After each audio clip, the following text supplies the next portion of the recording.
16. 16. Isso, volta lá, é isso aí. Indo para Nazaré, onde fora criado, entrou num sábado na sinagoga, segundo o seu costume, e levantou-se para ler.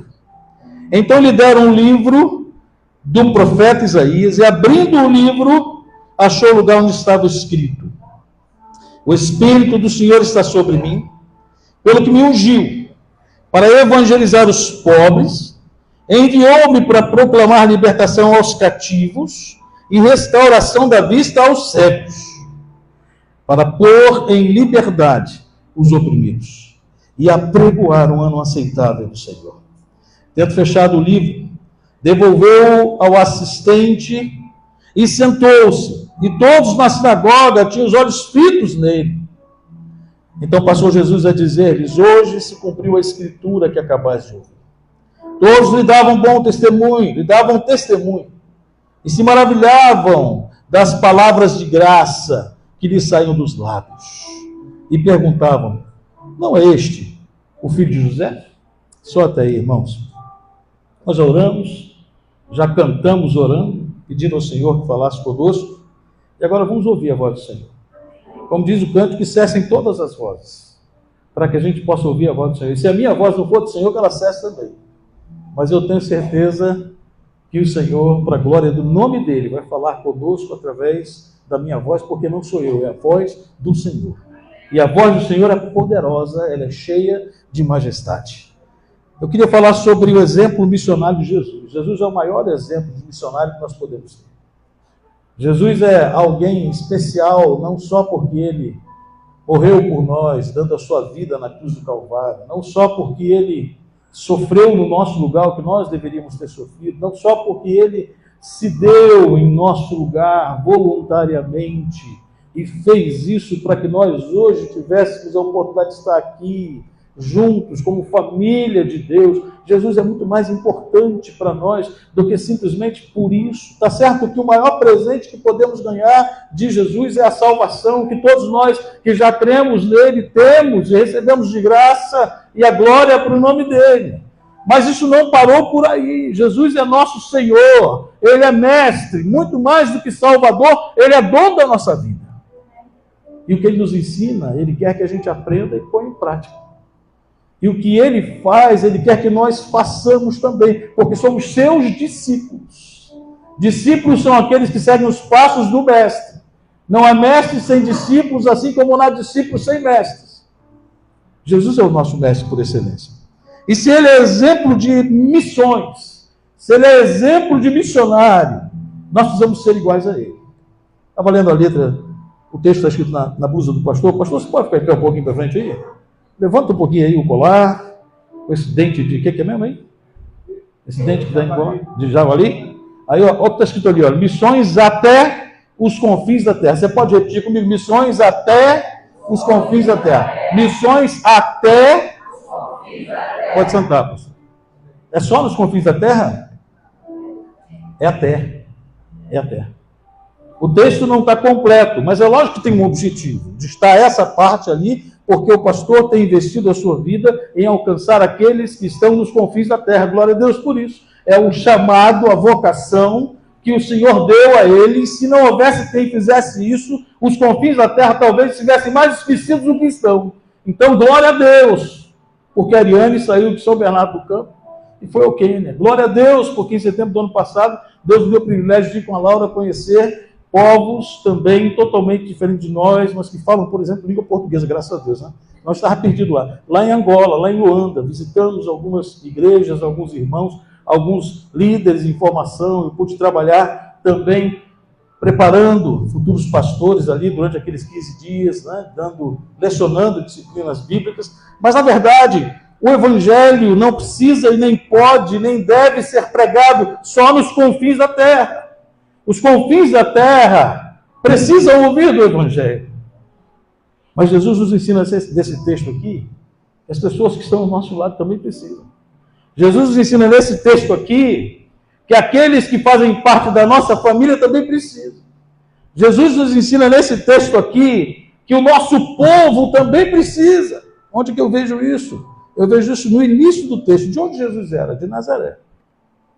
O que é que perguntam no último versículo que eu li aqui? Perguntaram, não é esse o filho de José? Que filho de José? Aquele lá de Nazaré, o carpinteiro, não é ele, é ele. Jesus estava voltando para a sua terra, Jesus estava vindo de Jerusalém. Talvez o foco de Jesus pudesse ser pregar na capital do seu tempo, da sua época, do seu povo, que era Jerusalém, a capital da Judéia, onde estavam as autoridades, onde estavam os mais ricos, os mais importantes, aqueles que podiam espalhar o evangelho por tantos outros lugares, por causa do poder aquisitivo daquele povo, por causa da capacidade intelectual daquele povo. Mas 1/3 do ministério de Jesus foi vivido ali em Jerusalém. Os outros 2/3 foram vividos exatamente lá na Galiléia dos gentios, lá onde estavam os mais pobres, os mais esquecidos, lá onde Jesus havia vivido na sua infância, de onde ele veio para Jerusalém. E o texto diz que indo Jesus para Nazaré, onde fora criado, Jesus volta para pregar o evangelho para o seu próprio povo. Jesus volta para alcançar os seus. Jesus volta para o lugar de onde ele havia saído. E ali no sábado, como era de costume, ele chega na sinagoga, ele se levanta para ler como bom mestre, rabino que era, alguém traz um livro, e automaticamente ele, ao pegar aquele rolo que era do profeta Isaías, ele lê o texto que foi profetizado lá em Isaías capítulo 61, 700 anos antes de Cristo. E ao ler aquele texto com autoridade, porque era a palavra de Deus, nós cantamos assim, fala Deus, toca-me com brasa do altar. Quando Jesus leu aquele texto, o povo sentiu a presença de Deus. Sabe por quê? Porque era a palavra de Deus. Quando eu li esse texto e pedi para você, preste atenção na leitura do texto, era Deus falando, eu creio. Eu creio no poder dessa palavra. Assim como houve poder na voz de Jesus ao ler aquela palavra, assim como Jesus lá disse àquele povo, hoje se cumpriu a Escritura, que acabais de ouvir, eu posso dizer hoje, o Senhor está falando ao nosso coração através da sua palavra. Eu preciso calar as outras vozes para ouvir a de Deus. Eu quero ouvir a voz de Deus. E o que a voz de Deus fala comigo nessa noite? A voz de Deus diz que o exemplo de Jesus é que ele se preocupou com o seu próprio povo. O primeiro aprendizado que eu tenho aqui é Jesus nos ensinando que se preocupava com a salvação do seu próprio povo. Há missionários hoje, pastor, que estão no campo, para a glória de Deus, foram treinados, a igreja enviou. Eu sei que eu estou falando para missionários aqui. Conversei um bocado ali com gente ali fora antes do culto, eu sei que tem missionários aqui.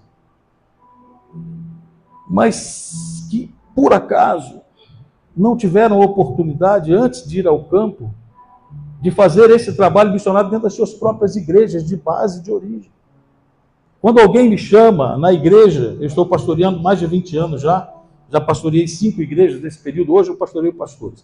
Mas nas igrejas locais, quando eu era chamado por um irmão, um jovem, um adolescente, qualquer pessoa que fosse, pastor, eu tenho chamado para ir para fora. Falei, que bom, e o que você tem feito aqui dentro? Primeira coisa que eu perguntava é isso. Ah, pastor, meu chamado é para fora, começa aqui dentro. Ah, pastor, mas tem uma urgência ou uma necessidade ou uma prioridade de fazer aqui dentro? Não, há uma concomitância, sabe o que é isso? Concomitância quer dizer ao mesmo tempo. E o texto de Atos 1:8, que para mim é o texto mais claro da Bíblia a respeito daquilo que precisamos fazer como igreja de Jesus, no que diz respeito à obra missionária, ele diz assim, olha, recebereis poder ao descer sobre vós o Espírito Santo, e sereis minhas testemunhas em toda a Judéia, Samaria, mais onde? Judéia primeiro, né? Em Jerusalém, na Judéia, Samaria e até os confins da terra. Está vendo? Vocês estão ligados? Jerusalém, para Jesus, era a sua própria terra. Judéia era a região da qual Jerusalém era a capital. Samaria era uma cidade, um lugar vizinho, uma região vizinha à da Judéia. Os confins da terra eram aqueles lugares mais longínquos. Samaria já era difícil para alguém chegar, porque era um povo diferente, totalmente distinto dos judeus. Então os samaritanos não se davam. No capítulo 8, o povo se espalha. Em Atos 8:1 se cumpre Atos 1:8. Se você ler Atos 8:1, você vai ver que por causa da perseguição, o povo saiu pregando pela Samaria, pela Judéia. E aí os apóstolos apóstolos permaneceram, mas alguns foram enviados pela igreja. Era aquilo que Deus queria que acontecesse, foi aquilo que o Senhor Jesus disse ao ser assunto aos céus, em Atos 1:8, que eles deveriam receber poder para pregar o evangelho. Ou seja, não é receber poder para dar pirueta, não é receber poder para ficar famoso, não é receber poder para todo mundo dizer, isso aí está cheio do poder. É receber o poder de Deus para transmitir o poder de Deus. É receber do poder de Deus para estar cheio desse poder e pregar o evangelho com poder. Porque ninguém está apto a pregar o evangelho sem antes ter recebido poder. Onde está isso, pastor? Está no texto. Jesus disse, o Espírito do Senhor está sobre mim, pelo que me ungiu para evangelizar. Primeiro é preciso que você tenha o Espírito do Senhor sobre você. Primeiro é preciso que a unção de Deus esteja sobre a sua vida. Aí depois você está apto a evangelizar. Agora, quem de nós aqui não tem o Espírito do Senhor sobre a sua vida? Todos nós temos. O apóstolo vai dizer que quem não tem, esse tal não é dele. Todos nós somos de Deus, então todos nós temos o Espírito de Deus. O que temos feito com a capacidade e o poder que temos recebido do Espírito de Deus? Se temos feito qualquer outra coisa, se não pregar o Evangelho, estamos em desobediência. Porque Jesus diz, vocês vão receber poder ao descer sobre vós o Espírito Santo. E sereis minhas testemunhas. Receber poder vem primeiro. Ser testemunhas vem depois. Mas uma coisa segue a outra. Se você recebe poder, está cheio de poder, mas não é testemunha de Cristo, parou no meio do caminho. Salmo 23, versículo 4. Diz assim, unges a minha cabeça com óleo, meu cálice transborda. Por que o Senhor está ungindo a sua cabeça com óleo? Você é o cálice. Para que o Senhor tem derramado óleo sobre a sua vida? O Espírito do Senhor está sobre mim pelo que me ungiu para evangelizar. Transbordar é o mesmo que derramar água nesse copo até que a borda desse copo esteja lotada de água e ele comece a molhar o ambiente onde ele está colocado.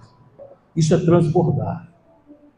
Isso é o poder de Deus sobre a vida do crente em Jesus. Quando você está cheio desse poder, você começa a transbordar. E as pessoas ao seu redor começam a ouvir falar de Jesus, através do seu testemunho, da sua vida, da sua conversa, do seu encontro com elas. Pastor, mas eu não tenho feito isso porque eu sou tímido. Não interessa.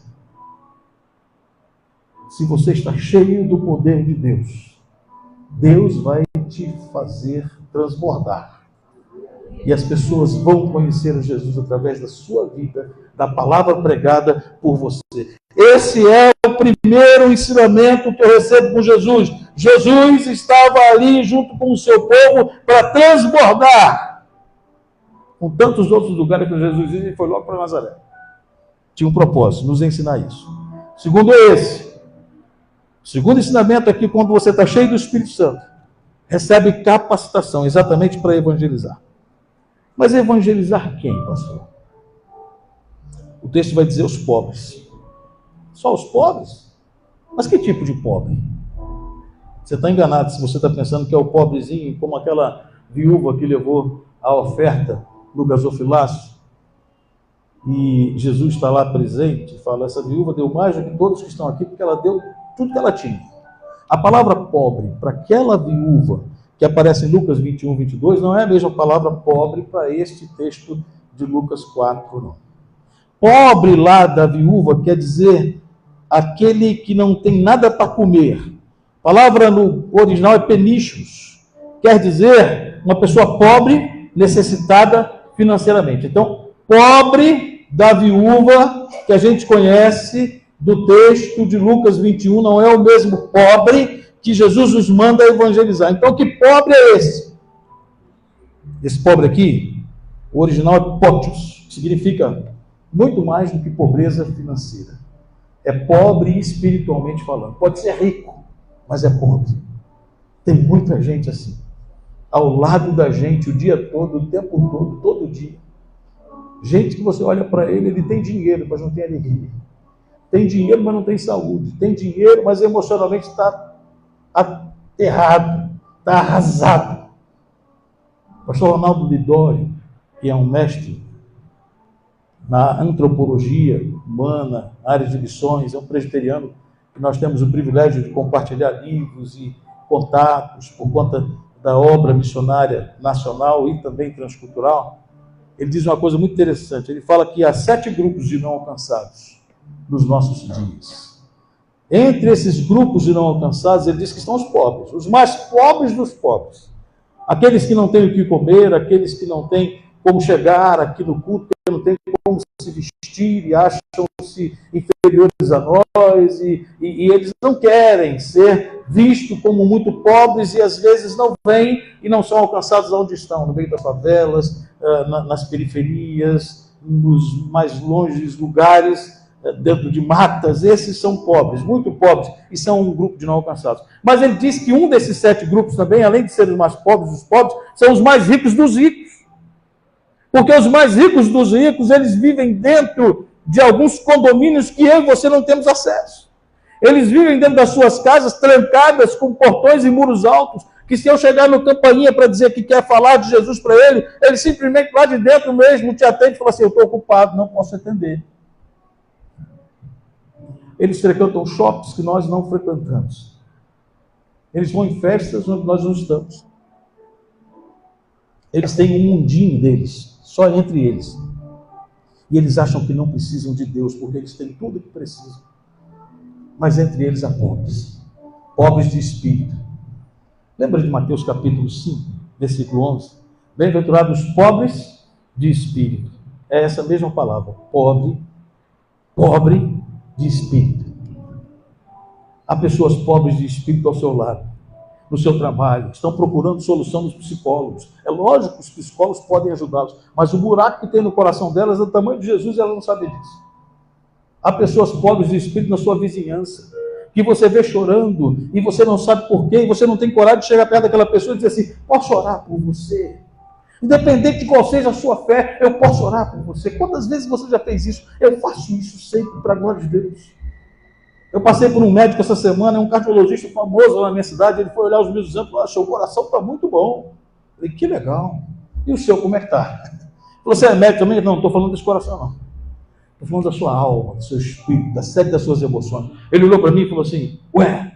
Eu falei: o senhor não está propondo um cateterismo? Eu conheço um Deus que pode fazer no seu coração. Sonda-me, ó Deus. Tu conheces o meu pensamento. Sonda-me, ó Deus, e vê se tem em mim algum caminho mau, e me guia pelo caminho eterno. Eu disse: doutor Luiz Felipe, o senhor é médico do corpo. Deus me deu o privilégio de ser médico da alma. E eu quero dizer para o senhor que Deus conhece o seu coração. Posso orar pelo senhor? Ele disse: pode. Eu comecei a orar por ele, orei pela família, orei pelas situações de trabalho, orei por tanta coisa que eu nem imaginava.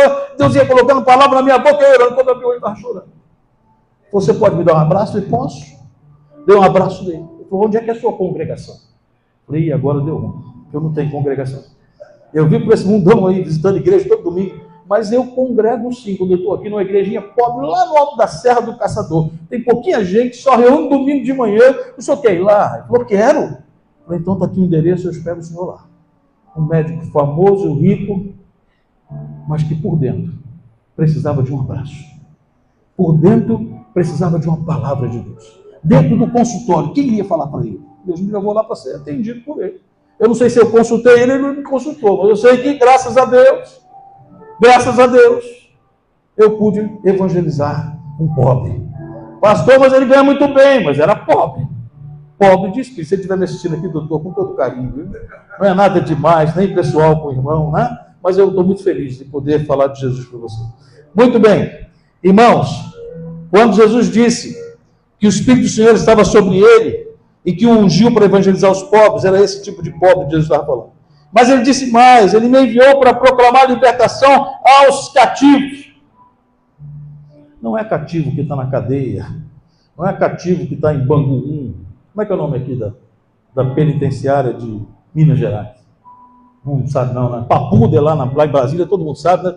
Lá dentro. Porque o Evangelho de Jesus está sendo pregado lá. Chegou na vida daqueles que foram destruídos pelo pecado, mas que encontraram Jesus lá dentro e estão mais livres do que eu e você. É esse tipo de cativo.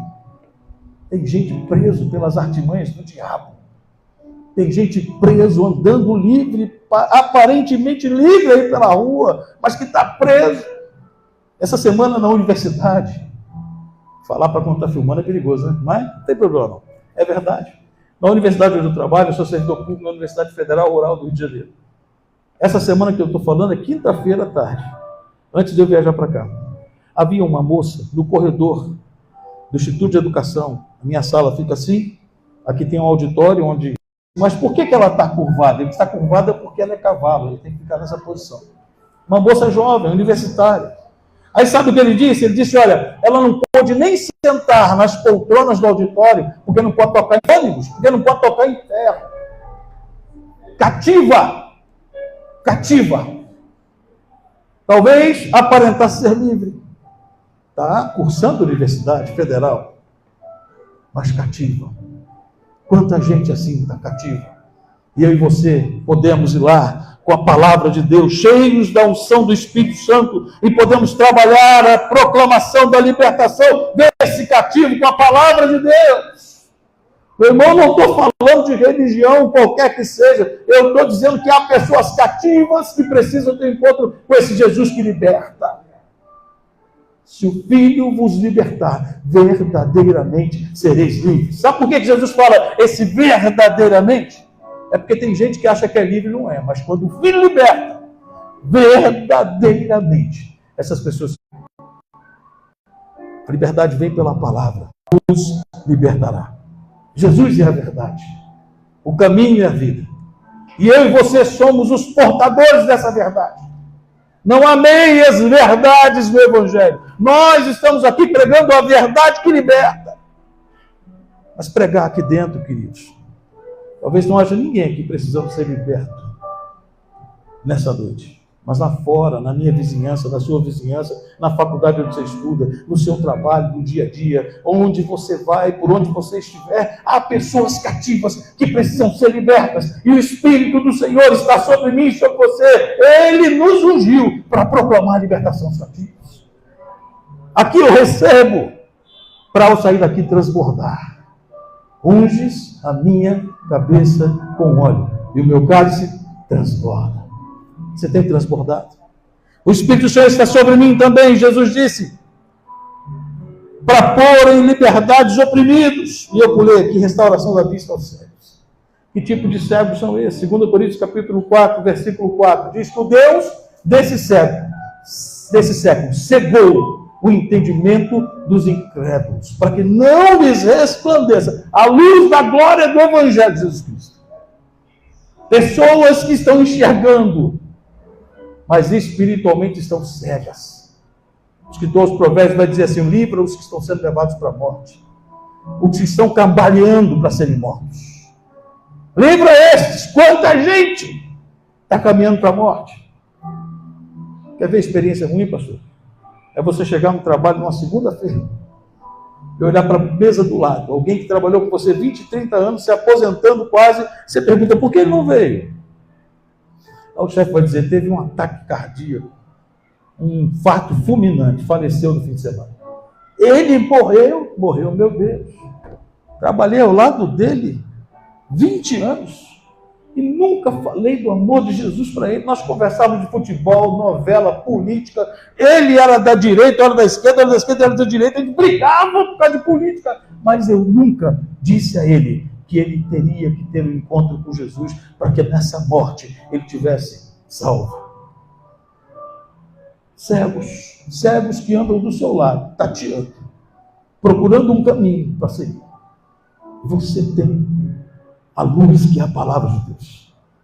A palavra de Deus é lâmpada para os pés dessas pessoas, é luz para o caminho delas. Eu conheço essa verdade, você conhece, mas eles estão cegos, estão caminhando, cambaleando para ser mortos. E se eu não mostrar o caminho, um dia Deus vai cobrar de mim, porque eu fui chamado para ser um atalaia, e o atalaia avisa do perigo. Se eu não aviso do perigo, o sangue daqueles que se perdem vai ser cobrado de mim, porque eu fui negligente. O Espírito do Senhor está sobre mim, pelo que me ungiu, para a restauração da vista aos cegos. O Espírito do Senhor está sobre mim, pelo que me ungiu, para pôr em liberdade os oprimidos. Eu vou parar aqui, senão daqui a pouco eu continuo pregando, vocês vão tudo embora, eu vou ficar muito chateado. Mas deixa eu terminar aqui mesmo. Irmãos, oprimidos é diferente de cativos. Pessoas que estão carregadas de demônios. Se Deus te der uma oportunidade de orar por alguém possesso de espíritos malignos, não ligue para a casa do pastor, que isso vai ser uma vergonha enorme para você como servo de Deus. Passou perto, tem alguém manifestando um demônio, uma pessoa que está cheia de espíritos malignos agindo através delas, você tem a autoridade no nome de Jesus, porque o Espírito do Senhor está sobre você, e o Espírito do Senhor te ungiu também para libertar os oprimidos. Tem autoridade não vinda de você, mas do nome de Jesus. Estenda as suas mãos em nome de Jesus e diga: em nome de Jesus, eu repreendo todo espírito maligno na vida dessa pessoa. Agora tem crente que corre para ligar para o pastor: pastor, corre aqui que eu tenho medo. Que vergonha. Que Deus nos dê essas oportunidades, porque o Espírito do Senhor está sobre nós. E os oprimidos estão por aí. Tendo fechado o livro, ele devolveu, se sentou. E todos na sinagoga estavam olhando para ele. Então passou Jesus a dizer assim: hoje essa escritura se cumpriu. Quem sabe Deus não vai cumprir essa escritura na vida de vocês a partir de hoje. Saiam daqui conscientes que vocês estão cheios do Espírito Santo de Deus. E que não é por acaso. E nem é para aparecer. E nem é para ninguém dizer: esse é crente mesmo, agora. Não. Se você tem o Espírito Santo, está cheio do Espírito Santo, Deus tem um propósito nisso, é para ser testemunho, é para ser boca de Deus, é para ser mulher e homem de Deus, é para ser instrumento de Deus, onde quer que Ele te leve, para a glória do nome dele. Amém? Você pode levantar para nós orarmos um minutinho só? Pastor, desculpa depois da palavra, me perdoa. Se não quiser me chamar de novo, eu vou entender, não tem problema. Vamos orar? Feche seu olho mais uma vez, por favor. Senhor, aqui está o teu povo, a tua igreja reunida nesse lugar. Ah, Senhor, tomara que nós tenhamos entendido nessa noite que a obra missionária começa perto. Começa com pessoas ao nosso lado. Esses irmãos, Senhor, que vieram lá da 12ª região, Pai, vieram de Petrópolis, vieram de Teresópolis, vieram de Guapimirim, vieram de Magé. Senhor, Tu sabe, Pai, o quanto esses Teus servos se envolveram, se interessaram, se esforçaram para estar aqui. Ah, Senhor, que eles entendam que estão fazendo sim a Tua obra na vida deles e na vida dessa igreja. Na vida daqueles que